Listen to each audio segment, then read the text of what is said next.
என்ன நடக்குது இங்க? விஷாலுக்கு என்ன ஆச்சு? எல்லாரும் சாப்பிட்டுட்டு இருக்காங்க. விஷால் வந்து அவங்க அப்பா கிட்ட கேட்குறாரு, "நாங்க ஏற்காடு செல்வதற்கு பயணச்சீட்டு வாங்கி தர முடியுமா?" அப்படின்னு. உடனே பாஸ்கரன் ஒரே சந்தோஷமா, "அப்படியே ஆகட்டும் மகனே" அப்படிங்கிறாரு.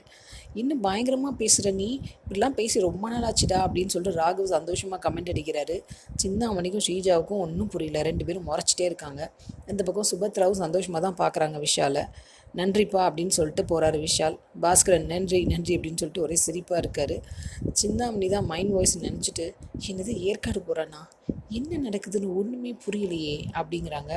உடனே சுபத்ரா, சிந்தாமணி உனக்கு எந்த நேரத்தில் என்ன பேசுகிறேன்னு தெரியாதா அப்படிங்கிறாங்க. இல்லை நீ விஷால் கொஞ்சம் மனசு உடஞ்சி போன மாதிரி இருந்துச்சு அப்படிங்கிறாங்க. உடனே பல்லவி சொல்கிறாங்க, அத்தை அதை அண்ணி பார்த்துப்பாங்க, நீங்கள் ஒன்றும் ஃபீல் பண்ணாதீங்க. விஷால் இசைக்கிட்ட போய் வீட்டில் பெர்மிஷன் வாங்கினதா சொல்கிறாரு. நீ நினைக்கிற மாதிரிலாம் எதுவும் நடக்காது, எனக்கும் ஒரு சேஞ்ச் தேவை, அதனால தான் நான் வந்து ஏற்காடு போகிறதுக்கு சரின்னு சொன்னேன்.